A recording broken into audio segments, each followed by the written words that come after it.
Sim! Vamos lá! Vamos lá, pessoal! Então vamos fazer a contagem regressiva? Para entrar ao vivo ou não? Já começamos. Já começamos? Estamos ao vivo? Bora lá. Bom dia a todos! Sejam muito bem-vindos ao stand do nosso sistema CFN-CRNs. Somos um sistema forte, temos 11 conselhos regionais que estão sob a guarda de um conselho federal em prol da nossa profissão. Então, sejam muito bem-vindos. Estamos fazendo agora essa atividade interativa, uma novidade, né, aqui no stand, trazendo um pouquinho de informação para vocês. Nesse bloco, a gente vai trazer informações científicas, né? A gente tem várias informações sobre como funciona o sistema. Se vocês tiverem dúvidas, quiserem conversar com conselheiros, com funcionários, né, tanto dos conselhos federais quanto regionais, por favor, cheguem até o nosso stand e sejam muito bem-vindos. Muito bom dia também para quem está nos assistindo pelo YouTube, né? Então, a proposta dessa nossa conversa, né, Hot Topics em Nutrição, uma conversa com experts, é porque nós três aqui trabalhamos com assuntos bem importantes dentro da nutrição e já trabalhamos há um bom tempo com isso, né? Então, eu vou falar um pouquinho de genômica nutricional, que eu trabalho com genômica nutricional há um pouquinho mais de 20 anos, né? Guilherme, eu sou a professora Maria Derusa Roche, né? Hoje eu sou professora da Faculdade Federal de Goiás e estou como conselheira do CRN1, sou atualmente vice-presidente. Guilherme? Olá, gente, bom dia, também sou conselheiro do CRN1 e vou falar sobre a minha área, que é nutrição em esportes. Opa, desculpa. É que eu tô bem no meio ali do negócio ali, né? Então, bom dia, prazer. Eu sou Leo Wester Melchior. Podem me chamar de Leo, tá bom? É mais fácil, mais tranquilo, tá? Eu sou da área de saúde coletiva, tá bom? Também estou aí como conselheiro do Conselho Regional de Nutricionistas da Primeira Região. E eu vou estar falando um pouquinho do nosso guia de atenção e cuidado à população LGBTQIA+. Tá joia? Bom, então a gente já vai começar quente. Vamos começar com nutrição e esportes, Gui. Você faz a pergunta e eu respondo? Pode ser. Então vamos lá, gente. Essa afirmação é uma afirmação verdadeira ou falsa? Para esportes de alto rendimento, o aumento do consumo de carboidratos por hora de treino mostra resultados dose dependentes, 60 maior que 30, 90 maior que 60, 120 maior que 90 e assim por diante, quilo por peso hora, na ergogenicidade. E o fator limitante é a tolerância do trato gastrointestinal. Logo, o gut training é um manejo que precisa ser bem conduzido para evitar transtornos do trato gastrointestinal. Informação importantíssima para quem quer trabalhar com esportes. Isso é verdade ou mentira, Guilherme? Verdade. Na verdade, o grande desafio é esse. A gente sabe que quanto maior o aporte energético via carboidratos, provavelmente o atleta vai performar melhor, né? Aquela linha de raciocínio de que, e é verdade, né? Somos humanos, então a gente está aqui todos vivos nesse exato instante por conta da nossa capacidade de metabolizar gorduras, né? Beta-oxidação. Mas só que durante atividades de alta intensidade e num contexto competitivo, quase o tempo todo em zonas de alta intensidade, a gente depende da via da glicólise, de glicogênio muscular, e não existe outra forma de manter por muito tempo essa atividade a não ser repondo de ponto de vista dietético, ou seja, comer carboidratos. Agora, qual é o ponto limitante? O ponto limitante é o trato gastrointestinal tolerar essa grande quantidade de carboidratos. Então, a gente precisa iniciar os trabalhos em nutrição. Então, suponha que o atleta entrou no seu consultório, a gente começa com uma quantidade mais conservadora de carboidratos, né, 30 gramas por hora de treino, e a gente vai observando se ele é capaz de aumentar essa dosagem e vai tolerando melhor, e de fato ele vai aumentando os seus estoques de glicogênio muscular e dessa forma experimenta uma performance melhor, tá bom? Então esse item ele é verdadeiro e a gente tem evidências científicas bem claras E uma das principais autoras, que é a professora Louise Burke, ela fala que o ponto-chave é esse, é a adesão. Né? Então a gente sabe que, do ponto de vista científico, funciona. Mas funciona quando ele dá conta de praticar sem maiores problemas.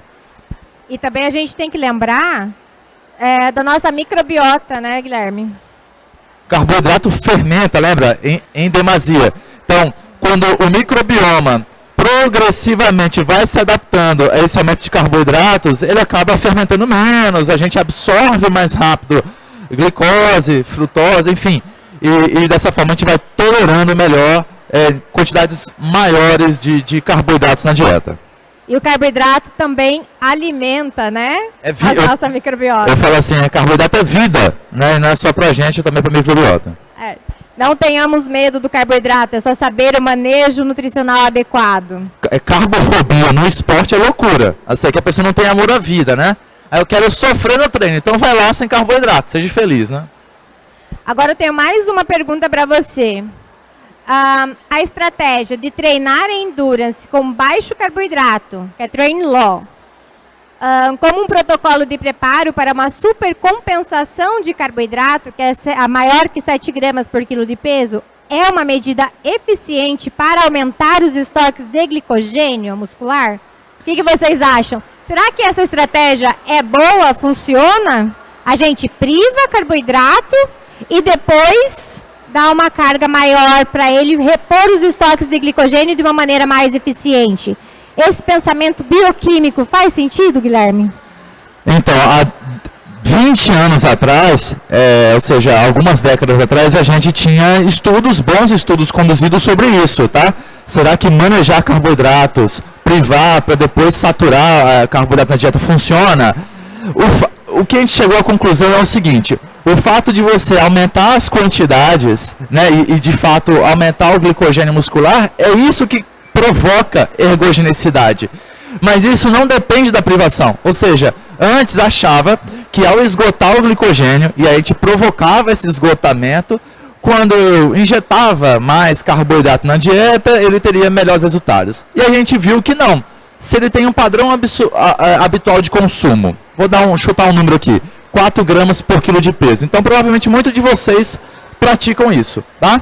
E aí eu vou sair de 4 e vou para 8. Eu dobrei. Isso já provoca ergogenicidade. Então, não precisa fazer o cara sofrer. Tipo, tá em 4, leva para 2, aí sofre, né? É um treino horrível, treinar com pouco carboidrato para depois botar para 8. Não precisa disso. Então, a gente já tem evidências científicas que não há necessidade dessa aplicação. Então, uma visão mais moderna, isso é artigo bem recente, 2022, está aqui, mostrando que isso não é preciso. Tá? E esse artigo ele é bem interessante porque ele traz uma tabelinha de treinamento, quantidade de carboidrato que você pode tem maiores chances de ter o melhor rendimento do seu atleta. Então, gente, sempre evidências científicas é que nos respaldam na nossa conduta. A prática clínica tem que ser movida dessa forma, né? Achismo é complicado.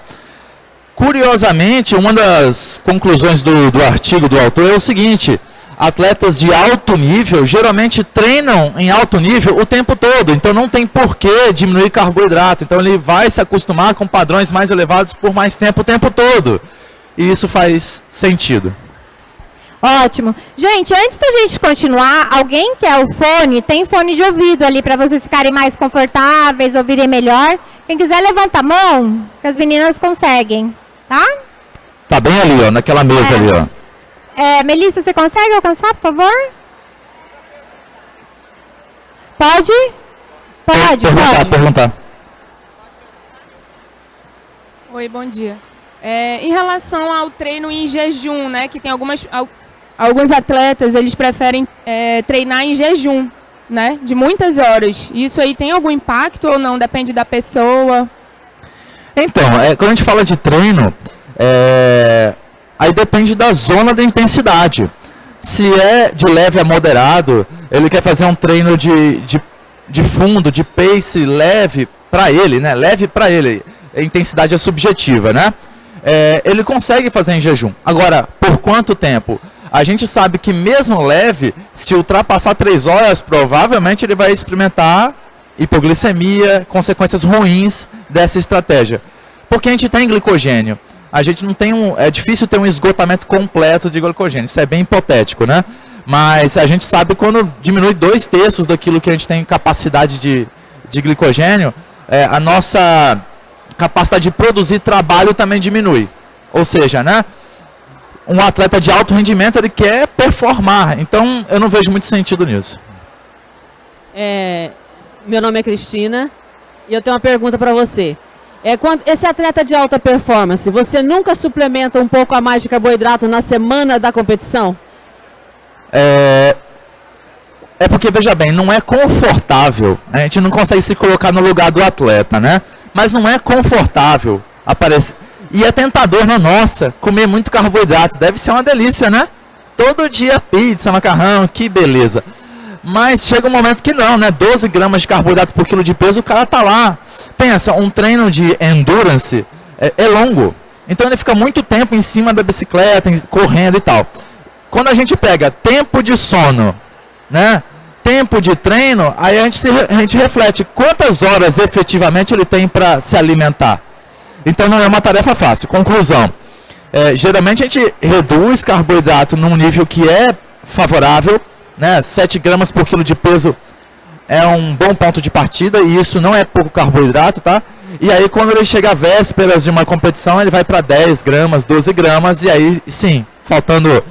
A gente vê que 3 dias, 72 horas já é o suficiente, tá? Ou seja, não precisa antecipar demais. Para quem já come bons níveis de carboidrato, 3 dias antes é o suficiente. Mesmo porque o próprio treinador vai diminuir o treinamento desse atleta, né? Então ele vai estar com menos gasto calórico, e você também pode diminuir essa quantidade de carboidrato e depois aumentar isso 3 dias antes da competição, é isso? Geralmente o que acontece ele não vai treinar em alta intensidade em vésperas de competição, e provavelmente faltando 3 dias, talvez ele nem treine.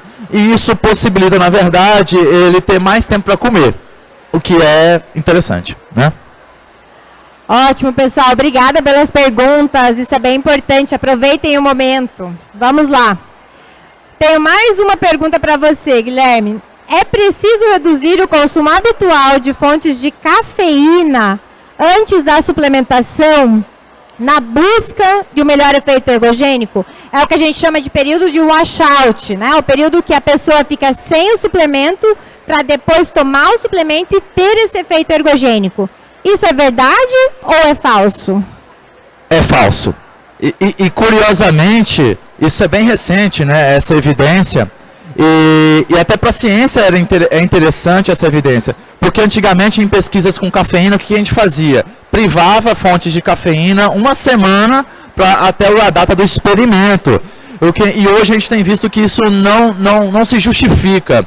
Então, até para o consumidor final, o atleta, que a gente percebe assim, são raras as pessoas, como meu colega ali, Rinaldo, que é um heavy consumer de cafeína, né? Talvez para ele se justifique. Mas em grande parte das pessoas, não. A gente tem um consumo habitual de cafeína, é um café da manhã, né? É depois do almoço, então é uma coisa bem tranquila. Quando eu entro com suplemento, eu tenho um pico de cafeína, e isso já vai trazer efeitos. Então, para uma grande parcela da população, isso não se justifica.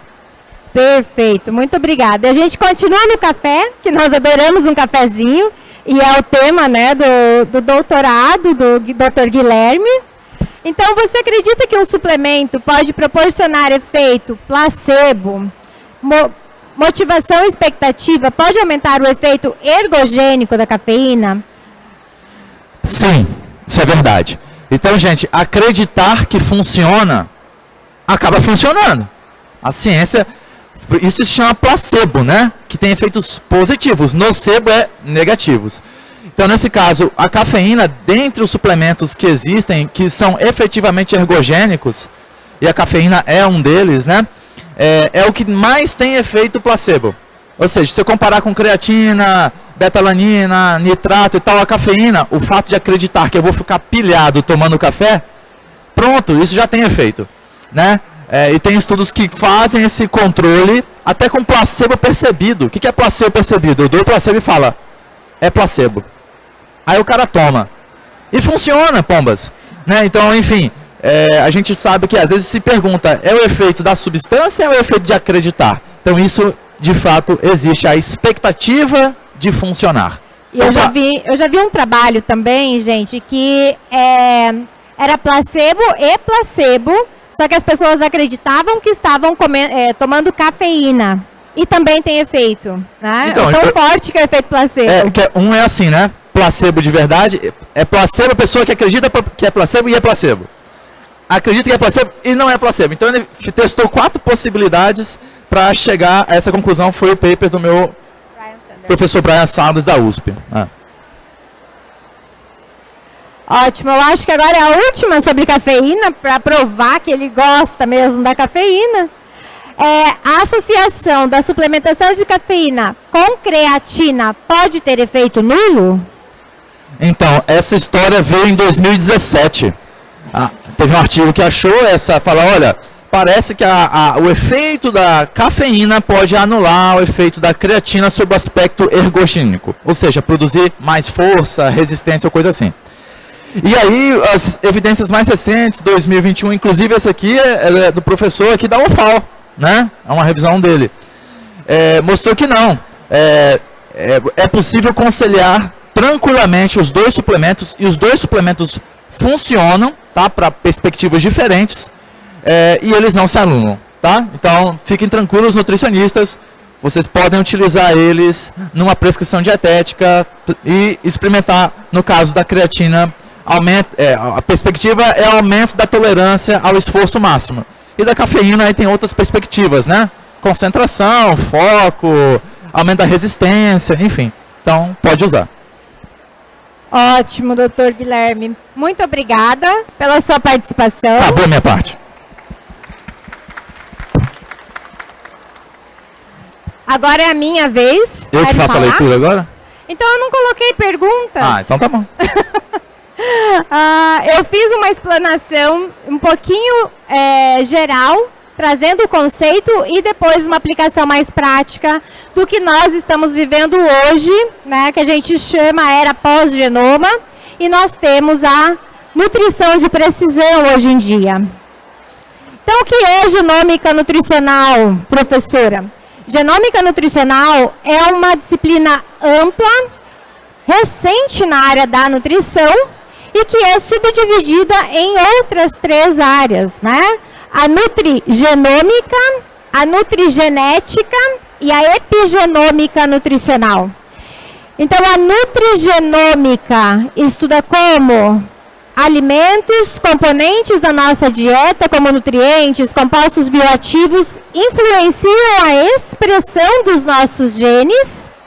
E, por outro lado, a nutrigenética estuda como um componente genético, uma variação genética, vai determinar uma resposta diferente a um composto alimentar. Trazendo o exemplo da cafeína, nós temos aqueles indivíduos que são metabolizadores rápidos da cafeína. O que isso quer dizer? Rapidamente, quando consomem ou café ou suplementos, as CYPs, as nossas enzimas metabolizadoras, né, elas rapidamente convertem a cafeína em seus metabólitos ativos. Esses indivíduos terão efeitos ergogênicos mais interessantes para alguns tipos de exercício, não para todos. Isso também tem que ser observado. Agora, os metabolizadores lentos da cafeína são aqueles que não podem tomar café depois das 5 da tarde, porque ela vai continuar tendo efeitos. Então, você vai responder muito mais tempo e a cafeína vai ter efeitos mais duradouros no seu organismo. Tá? Então, isso que é nutrigenética, é uma variação genética que vai influenciar como você responde à cafeína. E dessa forma, a gente tem para muitos nutrientes. Então, o ômega 3, por exemplo, melhora o colesterol ou não? Melhora de alguns, depende da tua constituição genética. Uma dieta low carb vai ser boa para todo mundo? Depende do seu genoma. Consumir o colesterol da dieta vai aumentar LDL colesterol para todos? Depende. Tem gente que vai, tem gente que não. Então, a nutrigenética estuda esse aspecto, tá? Professora Darussa, e curiosamente, né, a gente conversando sobre o meu doutorado, a gente viu que, por exemplo, os hábitos de consumo podem ser determinados por isso. Então, por exemplo, uma pessoa que é rápida metabolizadora de cafeína e sensível à cafeína é aquela que toma, o efeito é muito forte e experimenta efeitos negativos da cafeína, muita agitação. Então, o que acontece? Ela naturalmente diminui o consumo porque tem experiências ruins com a cafeína. Então, mostrando como isso é relevante na prática clínica. Agora, vem a pergunta que eu faço para você, que deve ser as próximas. Isso justifica fazer exames, né, genéticos? Ele quer adiantar minha palestra. Olha que bonitinho. Olha que bonitinho. Vamos chegar nessa parte dos testes genéticos, doutor Guilherme. Né?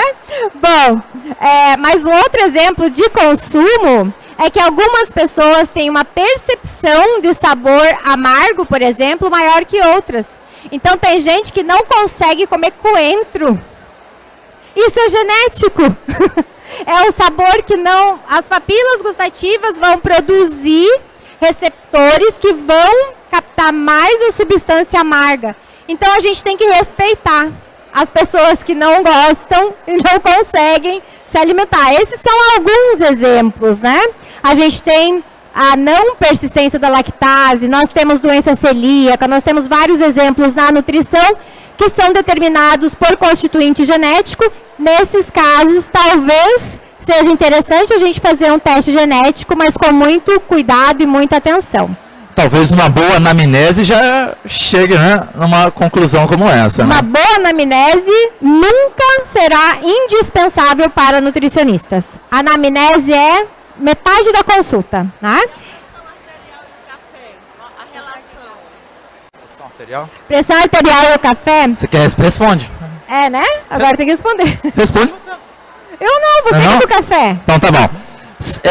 Para quem tem tendência, aí pode ser uma questão até de patológica, ou seja, já tem diagnóstico de hipertensão arterial sistêmica, como ela aumenta a liberação de catecolaminas, adrenalina, noradrenalina, ela aumenta a frequência cardíaca.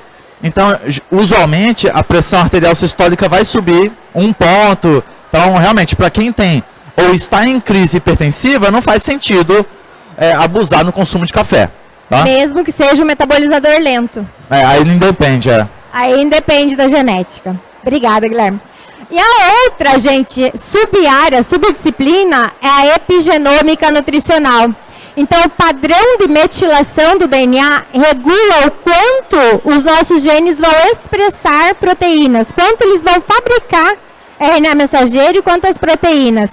E isso tudo é determinado pelo ambiente. Né? Então, o quanto de nutrientes que são doadores de grupo metil, como a metionina, como o folato, né? O quanto esses nutrientes estarão disponíveis para fazer as reações de metilação, por exemplo. Né? Então, esse é só um exemplo. A privação de nutrientes, a privação de proteínas, por exemplo, pode interferir no padrão de metilação do DNA. Restrição calórica ou o excesso também influencia. Né? O aleitamento materno influencia em mecanismos epigenéticos que controlam a expressão gênica. Então, essas 3 subáreas aí se juntam para formar o que a gente chama de genômica nutricional e que é um dos aspectos que é utilizada na abordagem que nós chamamos hoje de nutrição de precisão. Tá? Professora, posso botar fogo no parquinho? Pode. Posso. Primeiro, galera que está sentada ouvindo, tem assentos livres aqui, fiquem à vontade, é mais confortável. Agora vem o fogo no parquinho. Assim, é verdade, eu vou fazer em forma de pergunta, tá? É verdade que a má alimentação pode ter um encurtamento de telômeros e, infelizmente, a boa alimentação, depois que se perdeu, consegue ter algum resgate? É uma pergunta, como diria meu orientador, capciosa. É uma pergunta capciosa. O que a gente tem sobre comprimento de telômeros?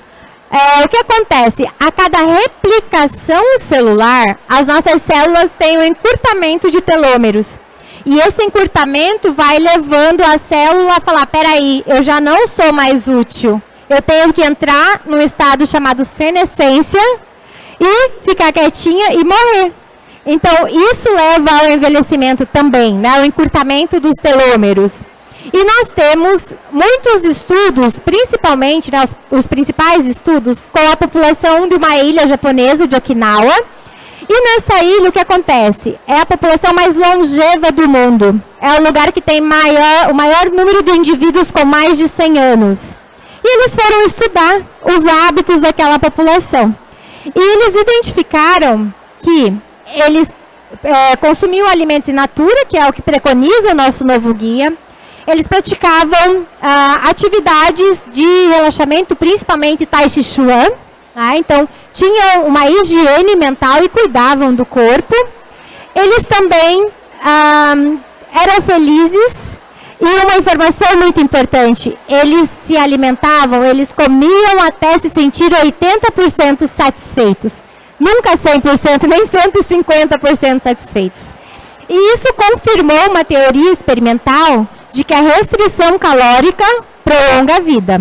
Prestem atenção, é uma restrição calórica, mas nutricionalmente adequada, com todos os nutrientes que o nosso corpo precisa. E isso levou, então, aos estudos. Mas o que acontece com a restrição calórica?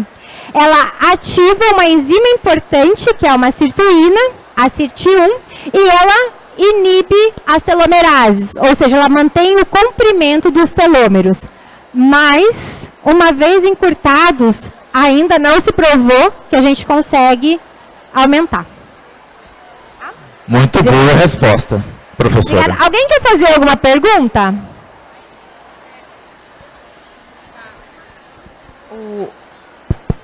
O café, ele também tem, em determinadas pessoas, como forma laxativa também. Isso significa que, de repente, a pessoa tem mais sensibilidade ou é mais acelerada? Oi? Ela perguntou a respeito do café, que tem um efeito laxativo. Você responde, Will?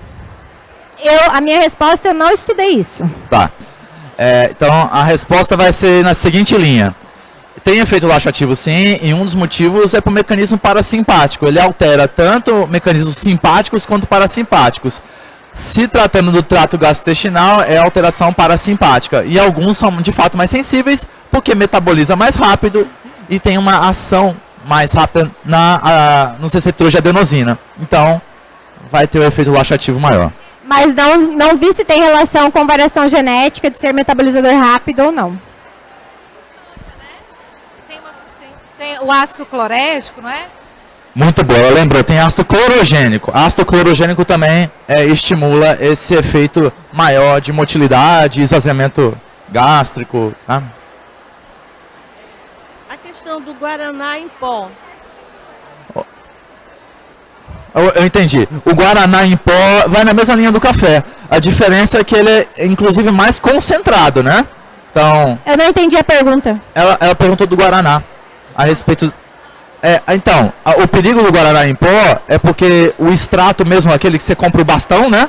Rala o bastão, a concentração é muito alta. Então, tem uma galera que realmente experimenta muita agitação porque errou na dose, né? Ele é mais forte que o café, tá? Entendi. Obrigada pelas perguntas. Temos uma pergunta lá no fundo. Vamos lá. Caiu um lenço aqui. Participação especial. Professora, eu queria saber se em outras regiões, as Blue Regions, como a Sardenha na Itália, uma cidade na Califórnia também, eu acho que é a Lumalusa, ela também encontra esse mesmo padrão de restrição calórica que tem em Okinawa, onde as pessoas costumam viver mais? Na Califórnia, eu não vi nada a respeito. Mas na região da Itália, toda a região do mar Mediterrâneo, se estuda muito mais o padrão de dieta mediterrânea do que restrição calórica. Nesses países, nessas regiões, eu não encontrei, não procurei, na verdade, não estudei para ver se eles tinham esse mesmo padrão. Mas o que eu sei é que lá é muito mais associado com o padrão mediterrâneo, né? Que tem muitas substâncias que têm ação nutrigenômica, né? Gente, então, agora a gente entra nos testes. Eu trouxe essas reportagens aqui, são um pouquinho antigas já, mas estão atuais, Por quê? Quando surgiram os testes de nutrigenética no Brasil, as manchetes eram essas: a dieta do DNA, a dieta do DNA é a novidade para secar gorduras e uma técnica que leva em conta o código genético para emagrecer. Quando a professora aqui que estuda isso, faz experimentos, estudos científicos, vê isso aqui, a professora chora. Arrepia. A professora quer largar a mão, quer vender coco na praia, quer desistir. Por quê?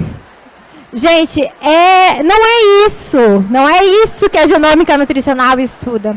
Nós tentamos entender, compreender a individualidade genética de cada um para conseguir oferecer maior qualidade de vida, maior benefícios, menor risco de doenças. A gente consegue reduzir riscos de doenças crônicas não transmissíveis, doenças cardiovasculares, fazendo uma abordagem mais assertiva. A gente tem mais adesão do nosso paciente na nossa prescrição nutricional.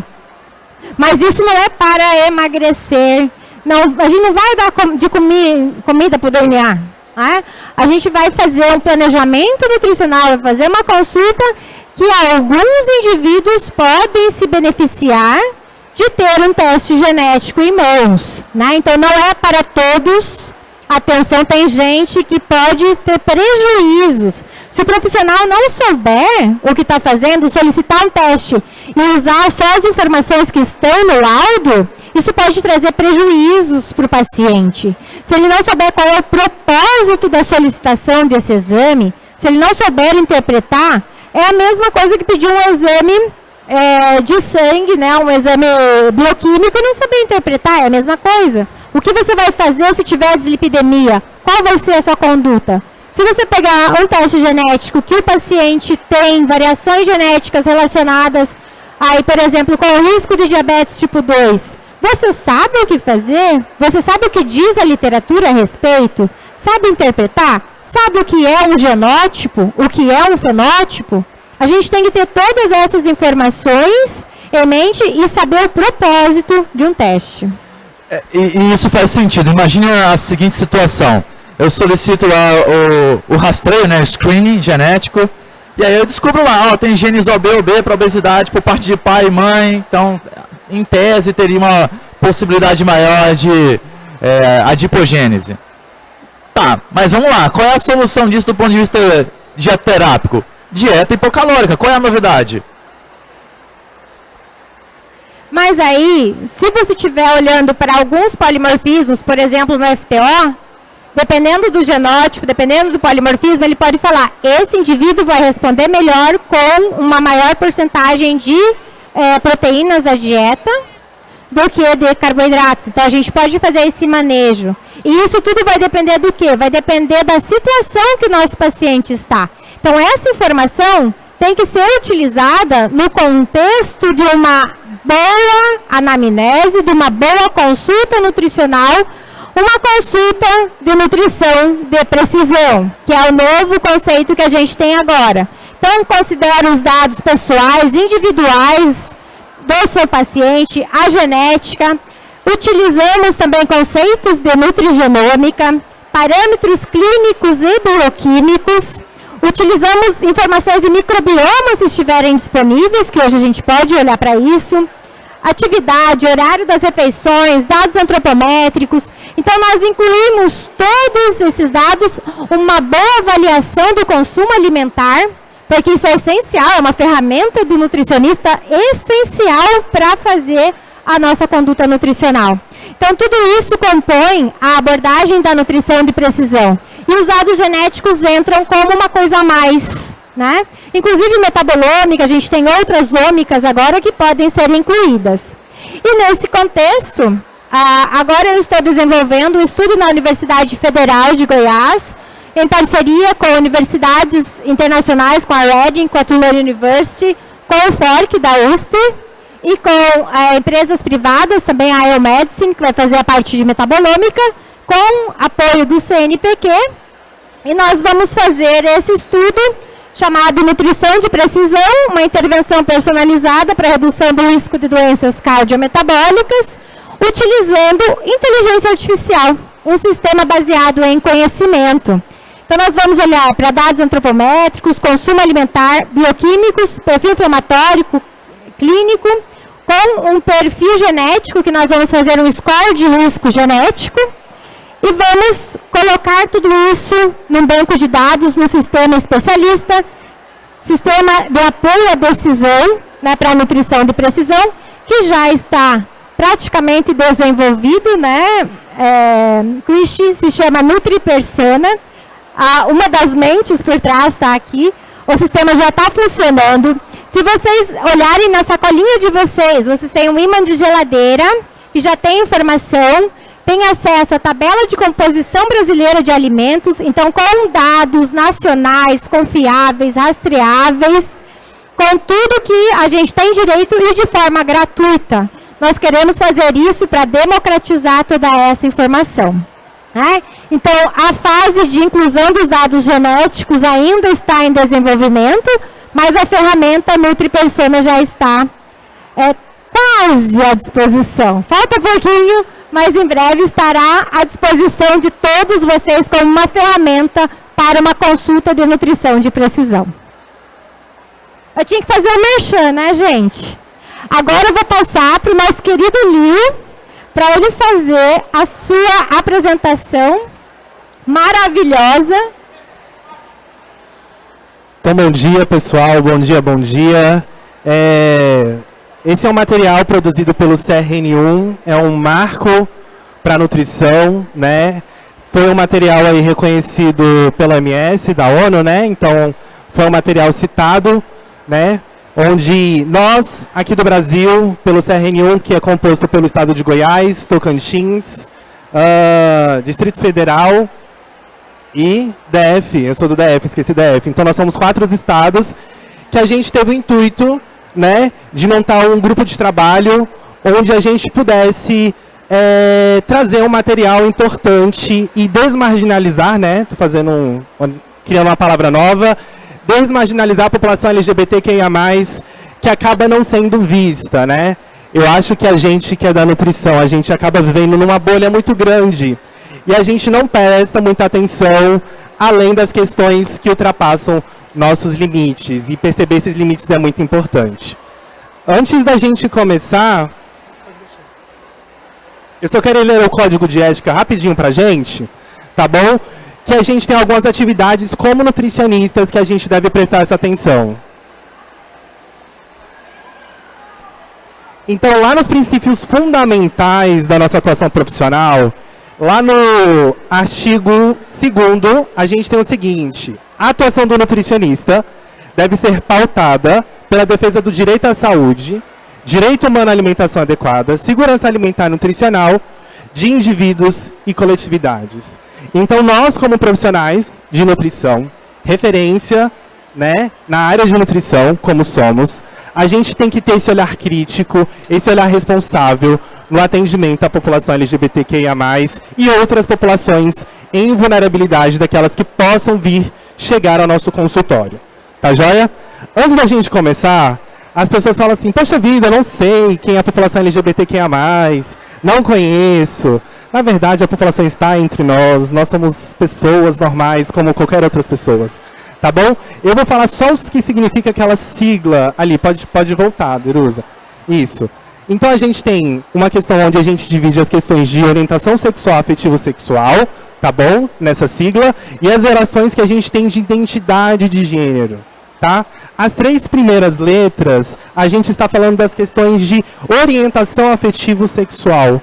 Como essas pessoas amam, como essas pessoas se atraem, como essas pessoas têm suas relações, né? A gente pensa que nós, seres humanos, temos relações sexuais. Não, mas nós também temos sentimentos. Então, nós temos as lésbicas, né, que são mulheres que têm as relações afetivo-sexuais com outras mulheres. Nós temos os gays, né, que têm a relação afetivo-sexuais de homens com homens. E nós temos as pessoas bissexuais, que não são pessoas indecisas, tá? São pessoas que sentem atração por pessoas dos 2 tipos de sexo. Isso é muito comum na nossa sociedade, tá bom? E a gente tem as próximas letras, que estão as questões de orientação ou identidade de gênero, né? Que é praticamente as pessoas trans que acabam sendo praticamente todos, né? Então são pessoas, as pessoas trans são aquelas que não se identificam com o sexo designado ao nascer. Como assim, Lil? Como que é isso? Nós somos, né, classificados de acordo com a nossa genitália, tá? A nossa questão de desenvolvimento sexual, ela acontece a partir da nossa puberdade. O nosso aumento de taxas hormonais, eles acontecem de fato a partir da nossa puberdade, né? Então, quando a gente nasce, a gente é designado da seguinte forma. Se a mulher nasce com a vagina, se é homem, nasce com o pênis.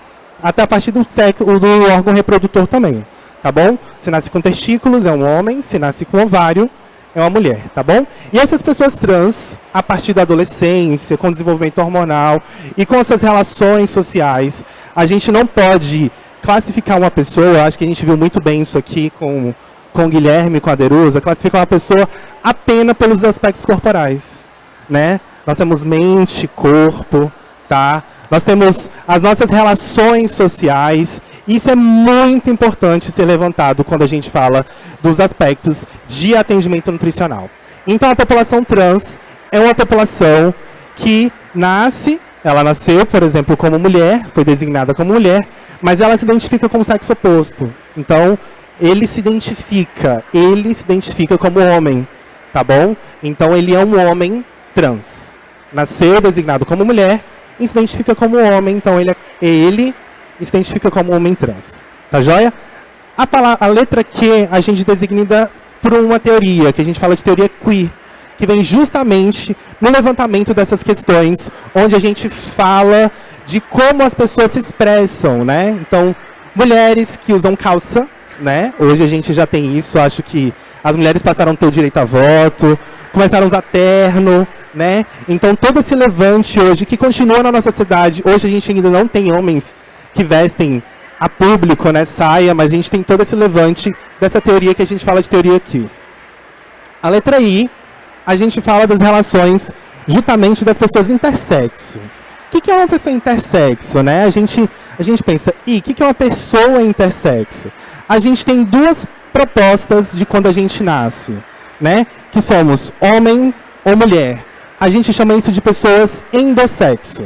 Então, são dois longitudinais, né? Então, a gente tem mulheres e homens. E a gente tem uma faixa no meio, uma gama no meio dessa régua, que a gente chama de pessoas intersexo, que vem direto discutir com as questões de genética, de expressões genéticas, né? Que são as pessoas que podem nascer com cromossoma a mais, ou podem vir com algum órgão a mais no seu corpo, tá joia? Então a gente tem aí homens que nascem com X, XY, né? Ou uma mulher que nasce apenas com a expressão cromossômica de X, não é isso?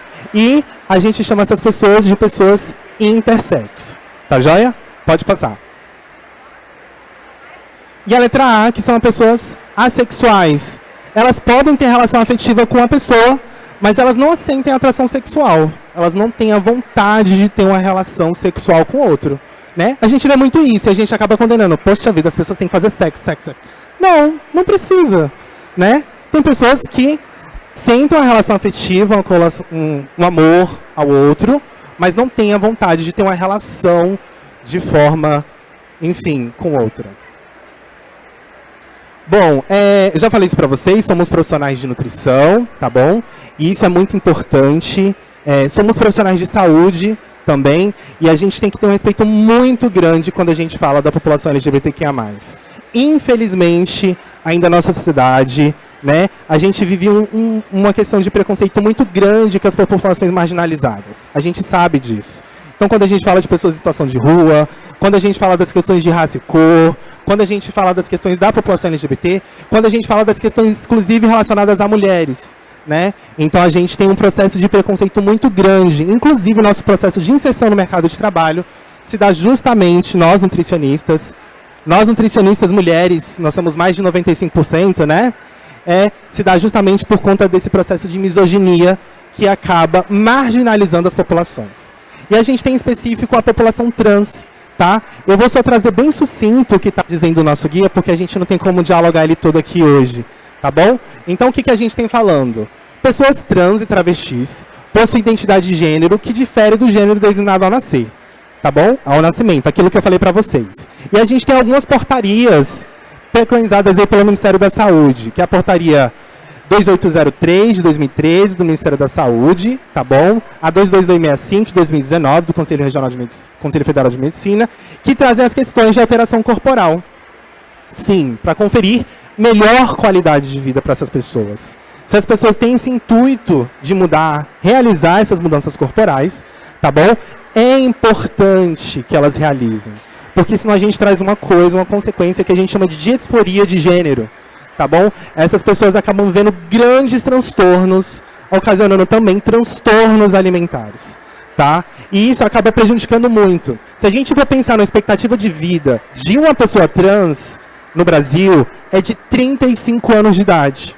E essas pessoas sempre existiram desde os primórdios da Terra, tá? Então uma mulher trans, um homem trans que vive até os 35, se a gente for pensar na perspectiva de uma mulher cis que vive até os 78 anos de idade, é muito pequena, tá? Ou essas pessoas morrem, né? Ou essas pessoas morrem por não serem aceitas na sociedade, causada por um transtorno psicológico, ou elas são assassinadas, tá bom? Então, eu coloquei 2 tópicos aqui, hormonização e cuidado individualizado ao atendimento. Relacionado à população trans, dentro dessas condições de portarias levantadas pelo Ministério da Saúde e pelo CFM, tá bom? A gente tem um processo chamado de hormonização. O que é esse processo de hormonização? É justamente essa condição que essa pessoa se identifica com o sexo oposto para que a gente tente solucionar essas questões de disforia de gênero. Tá? Então essa pessoa, ela vai fazer os usos de hormônios, tá bom? Então, homens trans, a gente tem um hormônio dito masculino, que é a testosterona, né? Então, foram designados ao sexo ao nascer como mulheres e vão fazer uso de testosterona, tá bom? E as mulheres trans fazem a inibição do eixo de testosterona, tá bom? Nos testículos, e a gente acaba dando doses de estrogênio, tá joia? E o que a gente tem em relação ao processo de hormonização também? A gente tem toda uma mudança corporal dessas pessoas que fazem uso de hormonização, tá bom? E a gente tem que prestar muita atenção nisso, porque o uso de hormônios, ele pode trazer alguns prejuízos. E a gente tem que ter um cuidado, um olhar nutricional, principalmente quando a gente realiza o nosso processo prescritivo, tá? Então, por exemplo, em homens trans que fazem uso de testosterona, tá bom? É muito comum a gente ter um aumento do colesterol, tá? E as mudanças corporais, Liu, como é que ficam? A gente consegue realizar todas as mudanças corporais de acordo com o seu material genético. Se o seu material genético é para ter barba, esse homem trans vai crescer barba, tá? Se o gene da calvície estiver disponível, esse homem trans vai ter calvície, tá? Então a gente tem a modificação da voz, a gente tem o timbre da voz, ele é reduzido, tá? Então a gente tem uma voz mais baixa, tá? Diferente das mulheres trans, que a gente não tem a mudança de voz, acaba sendo um processo cirúrgico mesmo, tá bom? Mas todo o resto da mudança corporal, a gente já consegue ter a partir da hormonização. E para mulheres trans, com esse bloqueio do processo de testosterona e a questão da... a gente fornecendo o estrogênio, né? A gente consegue também ter essas modificações corporais. Então, essa mulher, se ela tiver no seu processo genéticos, parentais, o crescimento de seios, ela vai voltar para esse processo de puberdade, tá bom? Ela vai ter o crescimento dos seios, tá bom? Então, tudo isso acontece no processo de hormonização e a gente tem que ter muita atenção, tá bom? Porque a gente pode ter um aumento de colesterol, a gente pode ter um aumento de tecido adiposo nessa região abdominal, tá bom? Então, a gente acaba tendo aí que ver essas questões alimentares. Além do mais, os processos restritivos demais podem trazer aí transtornos alimentares como bulimia, anorexia, pode passar. O interessante é que quando a gente estava construindo, assim, eu fiz essa provocação, né? Falei, olha, não provoca alterações, e essas alterações teriam que mudar na dietoterapia, que é o que você falou, né? Os hormônios femininos são protetores, né, para o sistema cardiovascular. E aí, quando faz a modulação hormonal, o que acontece, né? Isso. A gente tem uma alteração do sistema cardiovascular, né? Então a gente tem que ter essa atenção, principalmente relacionada aos alimentos. A questão da gestação, né, de pessoas trans, no caso, como é que a gente lida com a questão hormonal? Então, no processo de gestação é o seguinte, no caso seriam de homens trans, porque mulheres trans não podem engravidar. Inclusive, a gente já tem pesquisas que falam que mulheres trans podem lactar. A gente tem uma colactação, a gente tem um casal transcentrado, né? Um homem trans e uma mulher trans, onde os dois podem lactar. O homem trans pode lactar, falando só da lactação, já respondo o processo de gestação. Se o homem trans não tiver tirado as glândulas, tá bom? Ele pode lactar ainda. E o homem trans, a gente só faz a retirada da testosterona. Então, esse homem trans, ele para de tomar o testosterona, tá bom? E ele pode voltar a ter o seu processo, normalmente, aí, de gravidez. Então, esse homem trans, ele pode vir a engravidar também, tá bom? A gente só tira esse bloqueio e ele pode vir engravidar novamente. Inclusive, tem um documentário, né, Lio, de um homem que engravidou. Você viu esse documentário? Sim, tem. A gente tem bastante homens trans engravidando, tá? E aí o processo de lactação, inclusive, quando eles retiram a glândula mamária, é feita por uma pessoa amiga, né? Ou se for um casal transcentrado, né? Então, uma mulher trans, essa mulher trans, ela pode lactar, tá? A gente já tem também que esse processo de lactação, ele não é suficiente, tá? Essa criança, ela não vai ter uma produção de leite tão intensa como a mulher cis, né? Expressiva, exatamente, tá? Então, a gente já tem que trazer a fórmula. Mas aí a gente tem outras alternativas também de pessoas amigas que podem estar fazendo doação de leite. Ótimo. Eu acho para encerrar agora.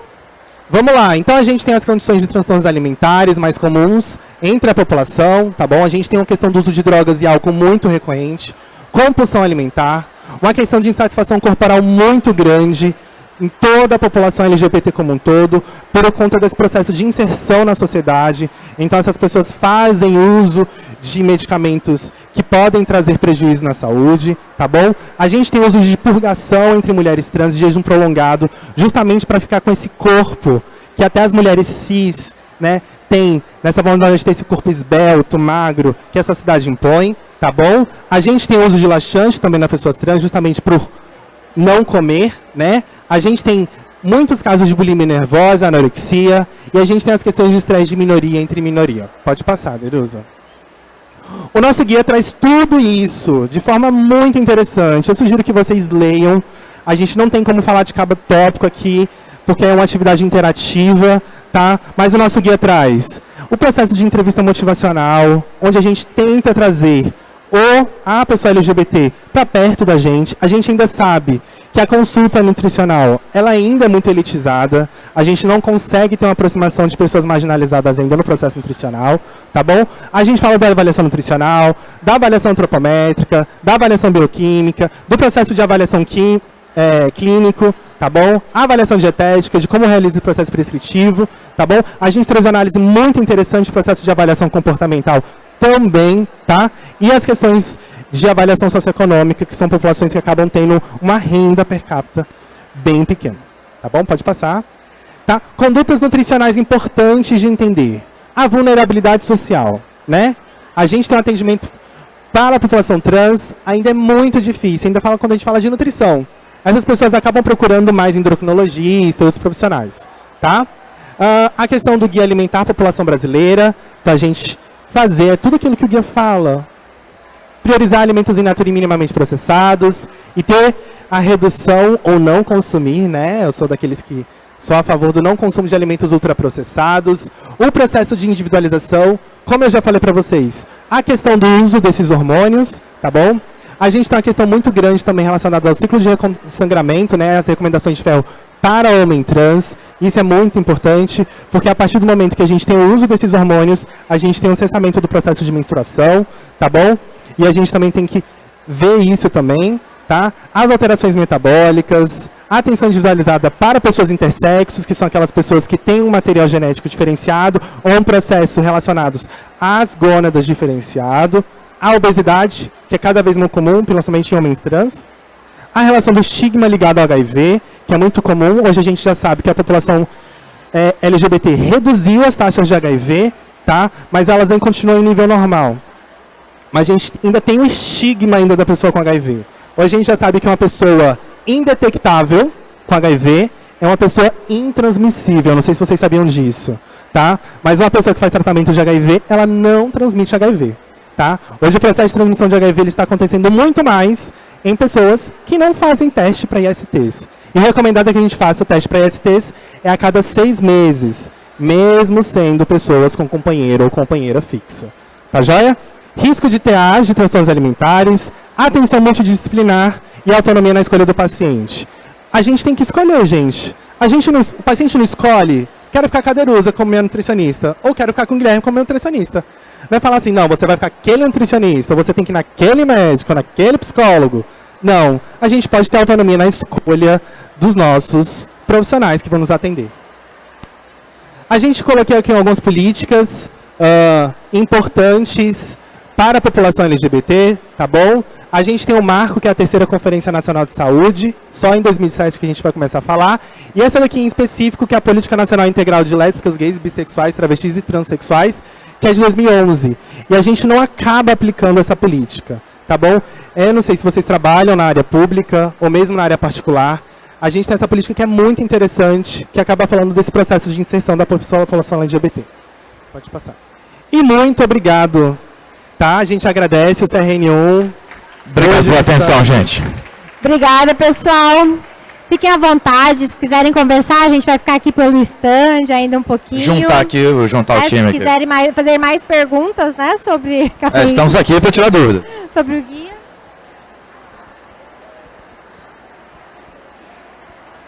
Obrigada, pessoal. Bom congresso.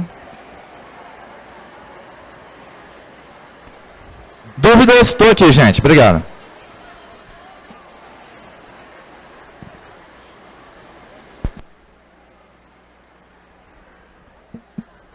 Obrigado.